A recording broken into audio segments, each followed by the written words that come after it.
시점에 거의 다가왔음을 알려주시는 말씀입니다. 예수님께서 지금 마지막 사역에 있으시다면 바로 십자가를 지기 위해 예루살렘으로 올라가시는 일입니다. 마가복음의 간단한 구조를 보게 되면 지금 읽은 27절 이후부터 예루살렘으로 올라가는 길이라고 설명하고 그 전 26절까지는 갈릴리의 사역을 의미하거든요. 그런데 지금 읽지 않았지만 그 다음 장 9장을 보게 되면 예수님이 제자들과 이 변화산에 올라가시기 위해서 잠시 북상하셨습니다. 즉 이스라엘의 가장 북쪽에 위치한 제목과 같이 빌립보 가이사라에 지금 계십니다. 이 지역은요, 헤롯 대왕의 아들 헤롯 빌립이 도시를 건설하고 황제의 칭호인 가이사랴를 붙이고 자신의 이름인 빌립을 붙여 빌립보. 그래서 다른 성경은 가이사랴 빌립보, 또 마가복음은 빌립보 가이사랴, 양쪽으로 둘 다 사용하게 됩니다. 먼저 로마 황제의 칭호를 사용하려면 먼저 황제의 도시라는 그만큼의 규모가 되는 도시여야 했습니다. 또한 황제를 위한 신전이 반드시 그곳에 마련되고 존재해야 했습니다. 이 두 가지 모두가 이 빌립보 지역에 충족되었기에 황제의 도시 가이사라라고 부를 수가 있게 된 것이죠. 그 황제의 도시인 빌립보 가이사라에 예수님과 제자들이 지나가게 되었다는 말씀입니다. 첫째, 예수님이 질문하십니다. 나를 누구라 하느냐? 우리 27절 다시 한번 읽어보겠습니다. 시작. 예수와 제자들이 빌립보 가이사랴 여러 마을로 나가실새 길에서 제자들에게 물어 이르시되 사람들이 나를 누구라고 하느냐? 빌립보 가이사랴 여러 마을로 가실새 어디서 물어보셨습니까? 길에서라고 마가복음은 이야기합니다. 황제 신전이 인간을 압도할 만큼 큰 세력 앞에 예수님은 제자들에게 물어봅니다. 사람들이 나를 누구라고 하더냐? 질문을 하신 것입니다. 마가복음에서 길이라고 언급하는데요. 길은 굉장히 중요한 의미가 있습니다. 예수님과 제자들이 지금 같은 길을 걷고 있다는 것입니다. 이 말은 무슨 말일까요? 같은 운명에 처해 있다는 것입니다.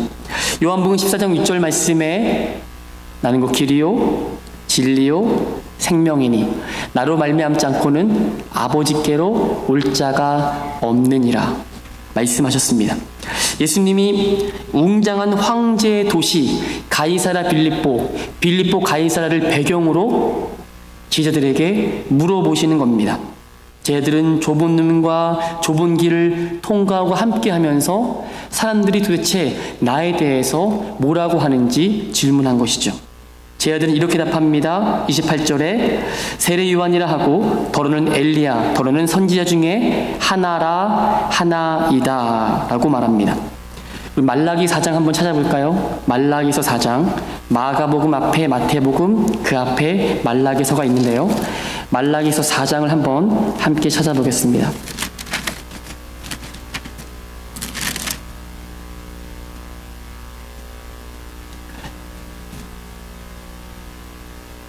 말라기서 4장 5절과 6절을 크게 한번 읽어보겠습니다. 시작. 보라, 여호와의 크고 두려운 날이 이르기 전에 내가 선지자 엘리야를 너희에게 보내리니 그가 아버지의 마음을 자녀에게로 돌이키게 하고 자녀들의 마음을 그들의 아버지에게 돌이키게 하리라. 돌이키지 아니하면 두렵건대 내가 와서 저주로 그 땅을 칠까 하노라 하시니라. 아멘. 이게 말라기서의 마지막이고 400년간 말씀이 없다가 예수님이 때가 참에 이 땅에 오신 것입니다. 여호와의 크고 두려운 날은 심판을 의미하지요. 그 전에 선지자 엘리야를 보내겠다라고 말씀하십니다. 이 구절 말씀, 연관된 말씀을 그 다음에 넘기면 마태복음입니다. 마태복음 11장을 보시겠습니다. 마태복음 11장 말씀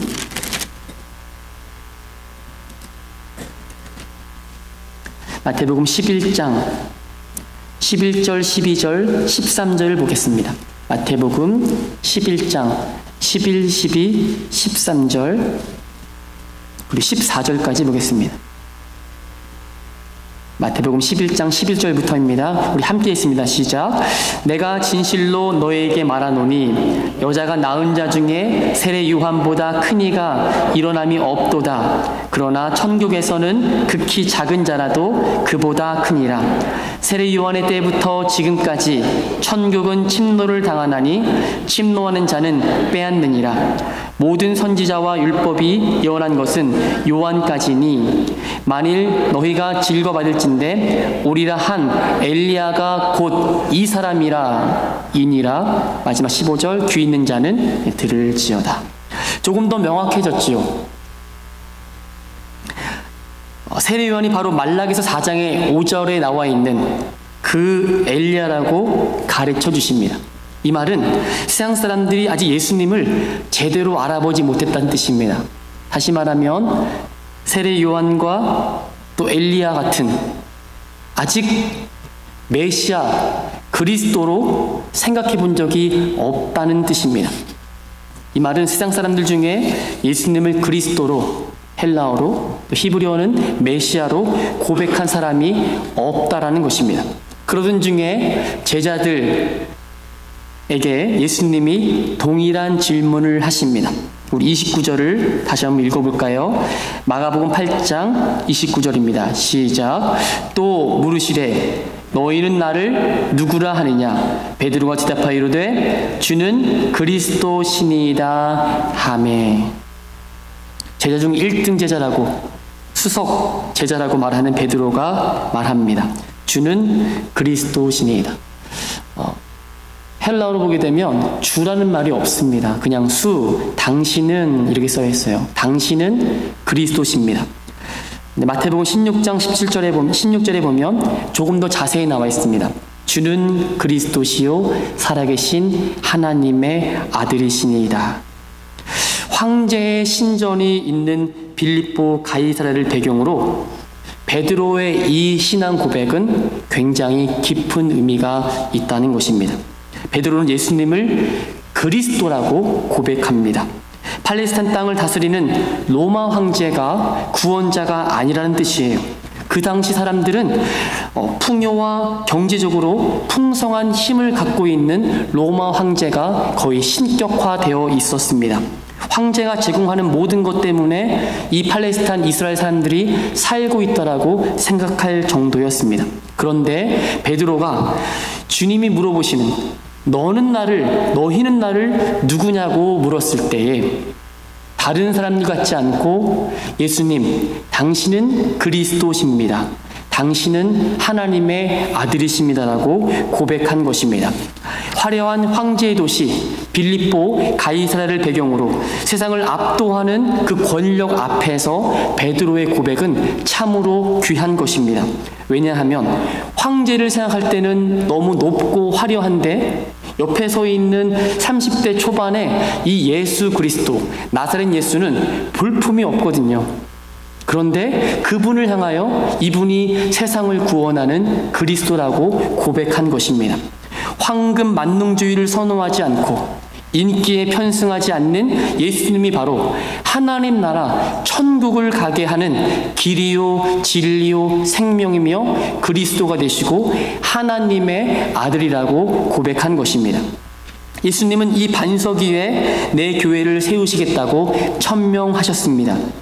이와 같이 교회는 건물이 아니라는 것이죠. 왜냐하면 베드로의 신앙 고백 위에 교회를 세우겠다고 말씀하셨기 때문입니다. 오직 예수를 그리스도라고 고백하는 이 교회가 세상의 논리로 살지 않는 교회고 저와 여러분들입니다. 그러므로 우리는 예수님이 많고 많은 도시 중에 하필이면 갈릴리에서 예루살렘 십자가 길로 내려오시면 되는데 다시 북상하셔서 거의 맨 끝에 있거든요. 그쪽에 있는 가이사랴 빌립보 지역을 잠깐 찍고 거기서 다시금 내려오신다는 겁니다. 너는 나를 누구라 하느냐 질문했던 그 이유, 왜 빌립보 가이사라 지역에서 그 길에서 그것을 물어보셨는지 우리에게 알려주십니다. 저와 여러분도 예수가 그리스도가 되시고 하나님의 아들 되시는 그런 고백이 있기를 원하고 달라스 동부장로 교회가 이런 참된 믿음의 반석 위에 서 있기를 간절히 원합니다. 두 번째는 뇌 뒤로 물러가라입니다. 이 구절은 예수님이 믿음의 고백을 통해 그 믿음의 고백을 한 베드로에게 하셨던 말씀이에요. 우리 한번 보겠습니다. 31절 예수님이 하신 말씀을 잠깐 함께 읽겠습니다. 시작. 인자가 많은 고난을 받고 장로들과 대제사장들과 서기관들에게 버림받아 죽임을 당하고 사흘 만에 살아나야 할 것을 비로소 그들에게 가르치시되. 신앙 고백을 듣고 베드로 이만하면 이제 내가 십자가지로 내려가도 되겠다. 정말 수석 제자와 같이 제대로 너가 나를 알았구나. 하지만 이것은 너가 한 것이 아니고 하늘아버지께서 알려줬다고 마태복음 말씀하고 있지요. 그런데 갑자기 그 말, 고난을 받고 죽어야 하고 사흘 만에 다시 살아난다는 말을 하자마자 32절에 보면 이렇게 말합니다. 이제는 드러내놓고 말씀을 하셨습니다. 복음을 드러내셨어요. 근데 베드로가 예수님을 붙들고 뭐라고 합니까? 어려운 말 썼습니다. 항변하매. 한자를 잘 아시는 분은 항변한다는 것이 무엇인지를 아시겠지만 밑에 33절 보게 되면 예수께서 돌이키사 제 아들을 보시며 베드로를 꾸짖어 이 말과 동의어입니다. 다시 말하면 뭐예요? 바로 베드로가 예수님을 붙들고 꾸짖고 가르쳤다는 말이 되는 것입니다.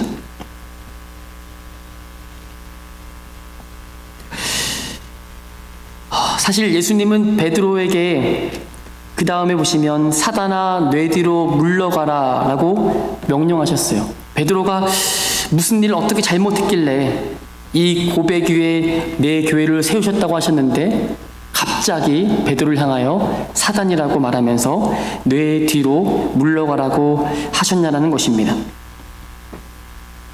아직 그 예수님의 공생의 사역 가운데 자신을 그리스도로 하나님의 아들로 알아보는 그런 귀신 들린 사람들 외에는 고백이 없었는데 베드로가 너무나도 잘 알고 고백해왔지 않습니까? 그러니까 이제는 내가 하늘의 비밀, 내가 이 땅에 온 이유에 대해서 드러내시고 말씀하셨을 때에 베드로가 그것을 받아 누릴 수가 없었던 것입니다.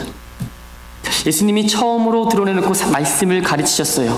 3년간 예수님은 이 말씀을 하지 않으셨습니다. 그런데 드디어 때가 되어서 비로소 그들에게 가르치셨습니다. 그런데 베드로가 예수님을 붙들고 항변한다는 것입니다. 지금 방금 예수님 그리스도십니다, 하나님의 아들입니다 고백했던 그가 그 짧은 순간에 예수님을 붙들고 항변한다는 거예요. 예수님을 야단치고 꾸짖는 모습입니다. 베드로는 더 이상 이 순간만큼은 예수님의 제자가 아닙니다. 이 순간만큼은 예수님을 가르치고 싶은 선생님이 되고 말았다는 겁니다. 도대체 이처럼 상반된 행동을 한 것이 무엇일까요? 지금까지 3년간 예수님과 함께했던 크레딧이 얼만데 갑자기 죽느냐는 겁니다. 조금만 더 잘하면 이스라엘의 왕이 되는 것은 별 문제가 없는데 왜 지금 죽느냐는 것입니다. 그러니까 베드로의 논리에 의하면 지금 예수님은 죽으시면 됩니까? 안 됩니까? 안 된다라는 것입니다. 3년간 밤낮 고생하며 따라다녔습니다. 죽으셔야 한다는 말씀에 베드로는 절대 이해가 되지 않았던 것입니다. 누구라도 그 자리에 있었다면 아마 저와 여러분도 동일하게 예수님 죽으시면 안 돼요. 지금 얼마나 많은 사람들이 예수님을 좋아하고 사랑하는지 모릅니다. 가는 곳마다 예수님 따라다니는데 지금 죽으시면 안 됩니다. 내가 인생을 걸었는데 내 삶을 모두 투자했는데 갑자기 죽으신다니 말도 안 됩니다. 주님, 정신 차리세요. 주님, 정신 차리십시오. 붙잡고 주님을 야단치고 있는 모습입니다. 베드로의 믿음의 고백은 하나님 아버지로부터 온 은총이었습니다. 그러나 베드로의 삶 속에 있는 그 삶 속에 그것을 실천할 수 있는 의지와는 한참 떨어져 있는 것이에요.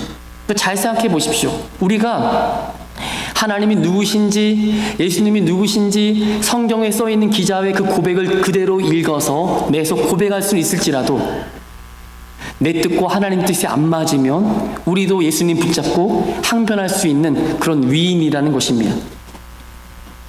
입으로는 예수님을 그리스도라 고백할 수 있지만 여전히 베드로의 마음은 황제의 힘이나 세속적인 것에 여전히 물들어 있었다는 것입니다. 정말로 예수님이 그리스도시고 하나님의 아들이시라면 로마로부터의 정치적인 독립 그리고 경제적인 풍요로움을 만들어주는 그리스도로 오셔야 되는 것 아니라는 것입니다. 그 베드로에게 예수님이 말씀하세요. 33절을 함께 읽겠습니다. 33절 시작. 예수께서 돌이키사 제 아들을 보시며 베드로를 꾸짖어 이르시되 사탄아 내 뒤로 물러가라. 내가 하나님의 일을 생각하지 아니하고 도리어 사람의 일을 생각하는도다 하시고, 이번엔 하시고를 읽었습니다. 손가락으로 가리고 있었어요. 예수님이 베드로를 꾸짖었다고 기록하고 있습니다. 예수님 앞에 항변하고 예수님 베드로를 꾸짖는 단어가 똑같아요. 믿음의 반석 위 4개를 세우겠다는 예수님 베드로를 지금 사단아 뇌 뒤로 물러가라고 하십니다. 갑자기 베드로가 사단된 게 아닙니다. 그러나 베드로의 생각이 하나님께 속한 생각이 아니고 사람에게 속한 생각이었던 것을 가르쳐 주시는 거예요.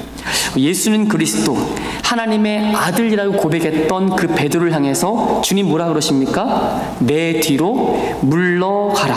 내 뒤로 물러가라고 명령하십니다.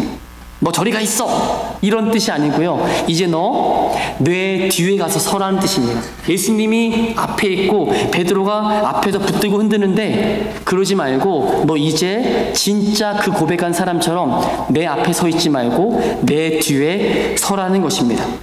잠깐 정신을 잃고 예수님을 붙들고 그 나무라는 베드로를 향해서 예수님이 내리신 처방 뭡니까? 내 뒤로 서라는 것입니다. 내 뒤로 가서 다시 나를 따르라고 말씀하시는 겁니다. 신앙생활은 간단한 거예요. 그러니까요. 예수님보다 앞서가면 다른 게 아닙니다. 그냥 위치를 바꿨을 뿐인데 그 자체가 교만한 것이고 하나님이 보시기에, 주님 보시기에 사단아 너는 왜 하나님의 일을 생각지 않고 사람의 일을 생각하니 내 뒤에 서라 라고 말씀하시는 겁니다. 예수님보다 우리는 앞서서는 안 될 줄로 믿습니다. 예수님이 가신 그 길만 졸졸졸졸 좁은 길 따라가는 것이 진짜 신앙생활의 묘미인 것입니다. 우리는 가끔 베드로 같은 일을 나도 모르게 하곤 합니다. 그때마다 주님은 우리에게 동일하게 말씀하실 거예요. 뒤연아, 내 뒤로 물러가라. 예 주님, 제가 주님 앞에 섰네요. 주님보다 앞서지 않고 뒤에가 서겠습니다라고 아멘하면 되는 것입니다. 예수가 그리스도, 예수가 하나님의 아들이라고 고백했다면 예수님을 따르는 사람인 것입니다. 그때마다 다시 걸어가야 할 길을 따라가시길 주님의 이름으로 축원드립니다. 주님보다 앞서지 마세요. 주님보다 뒤에서 따라가는 것이 진짜 신앙생활입니다. 마지막으로 34절을 함께 읽겠습니다. 시작.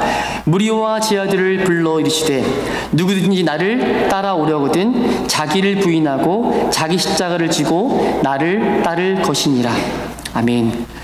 방금 예수님에 대한 믿음의 고백을 통해서 칭찬을 받고 1등 제자로서의 삶을 살았던 베드로입니다. 그런데 하나님의 일을 생각지 않고 사람의 일을 생각함으로 자신이 모르고 주님보다 앞서게 되었던 것이에요. 예수님의 말씀을 듣고 순종하기보다는 예수님을 가르치고 예수님이 꾸짖고 있었다는 것이죠. 근데 주님이 이런 일들 앞에서 제자를 내치시거나 너희 내 제자 아니야, 그렇게 고백한 것은 잘했다만 이제는 아닌 것 같아, 버리지 아니하시고 이렇게 자세하게 어떻게 따라오는지에 대한 방법을 가르쳐 주십니다. 누구든지 나를 따라오려거든 먼저 자기를 부인하고 자기 십자가를 지고 나를 따를 것이니라. 간단하게 두 가지를 말씀하십니다. 무엇일까요? 그것은 먼저 자기를 부인해야 한다는 것입니다. 자기 부인은 쉽게 말씀드려서 자기 자신과 자기 자신의 소원을 포기하는 것을 의미합니다. 자기 뜻은 이제 없어야 한다는 것입니다. 예수님을 따라가는 사람의 삶은 예수님이 하시는 그것만 옳고 그 길이 진리고 생명이 된다는 것을 고백하는 것이기 때문이에요. 신앙생활 가운데 가장 어려운 부분이 여기인 것 같습니다. 잘 가다가 여기 앞에서 잠깐 멈춤하는 거예요.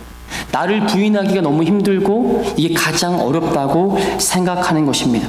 예수님이 가시는 그 좁은 길, 좁은 문이 생명인 것을 인정하는 것. 그래서 이러한 역설이 성경에 등장합니다. 그 다음 주 35절이에요.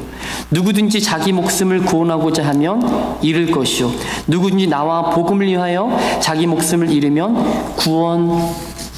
구원하리라. 그렇다면 예수님을 따라가기 위해서는 또 자기 십자가를 져야 한다고 말씀하세요. 이런저런 주석도 많이 보고 다른 분 하신 설교도 들어보고, 그럴 때 나에게 있어서 주님 앞에 따라가는 데 있어 내가 나의 십자가를 지고 가는 것은 무엇일까 묵상하고 또 묵상을 해보았습니다. 그런데 그렇게 어렵지 않은 걸 하나 발견했어요. 십자가를 지는 사람이 어떤 사람인지 아십니까? 혹시 여기서 십자가를 져보신 분 있으세요? 없죠. 우리 교회는 십자가 없으니까. 십자가는 어떤 걸 의미합니까? 그냥 펜던트나 이 귀걸이에 예쁘게 달고 다니는 액세서리가 요즘에 되었지만, 그 당시 십자가는 사형 틀입니다. 십자가를 진다는 것은 이미 선고를 받은 거예요. 이 사람은 사형 끝입니다. 더 이상 소망 없는 거예요. 그 사람은 더 이상 없는 곳을 탑니다. 자기 십자가를 진다는 것은 내가 십자가에 죽을 사람으로 선고를 받았다는 뜻입니다. 이 말을 다시 천천히 설명해 볼게요.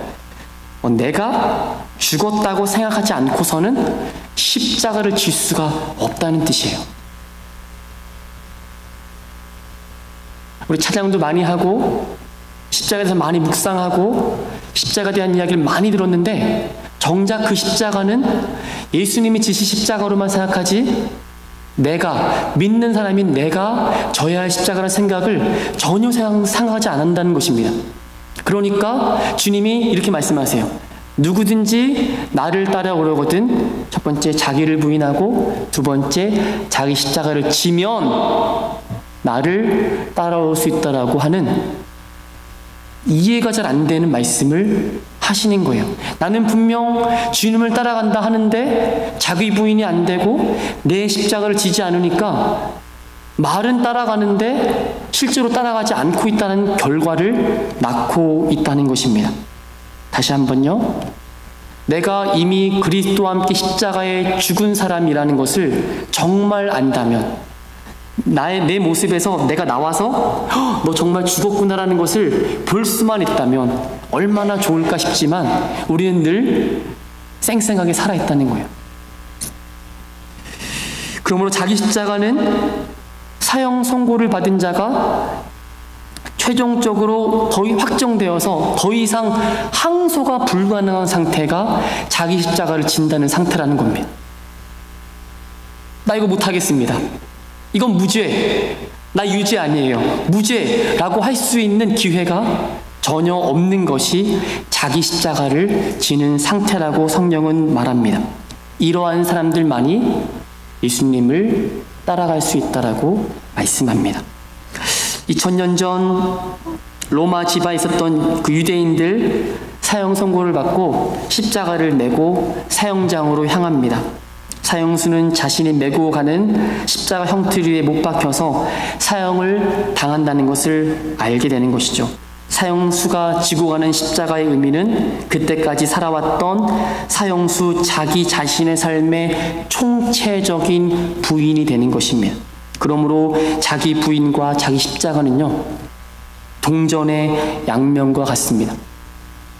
이 십자가의 복음을 충분히 이해하고 그리고 깨닫고 예수님이 우리에게 주신 그 은혜를 누리시는 저 여러분 되시기를 부탁을 드립니다. 38절 말씀에 누구든지 이 음란하고 죄 많은 세대에서 나와 내 말을 부끄러워하면 인자도 아버지 영광으로 거룩한 천사들과 함께 올 때에 그 사람을 부끄러워하리라.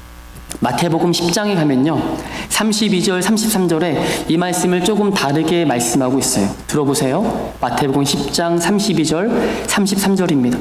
누구든지 사람 앞에서 나를 시인하면 나도 하늘에 계신 내 아버지 앞에서 그를 시인할 것이요 누구든지 사람 앞에서 나를 부인하면 나도 하늘에 계신 내 아버지 앞에서 그를 부인하리라.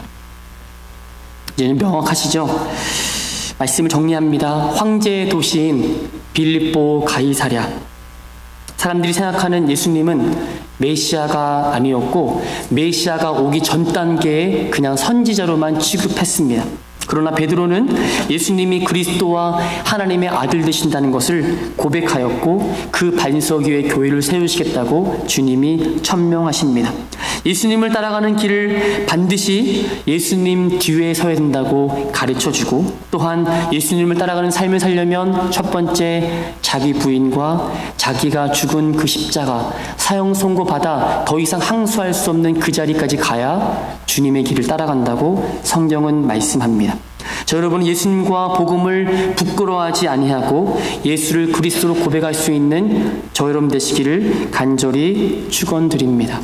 황제의 세속적인 힘의 논리 앞에서 예수님이 여전히 길과 진리와 생명 되시기를 간절히 바랍니다.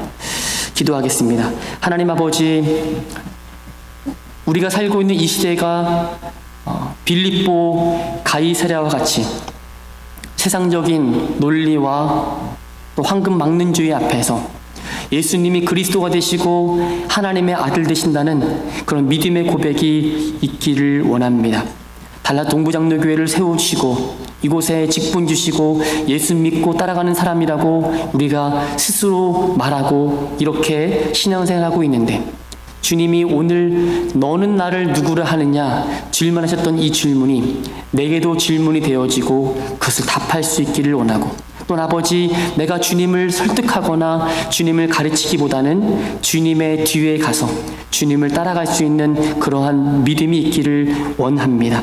특별히 간절히 기도하기는 예수님 따라가는 사람은 자기를 부인하고 자기 십자가 져야 한다 하셨는데 주님, 이 십자가의 놀라운 역설과 진리 앞에서 내 자신을 다시금 돌아보는 시간이 될 수 있도록 은혜 더하여 주옵소서. 오늘도 홀로 영광을 받으실 예수님의 이름으로 기도드리옵나이다. 아멘.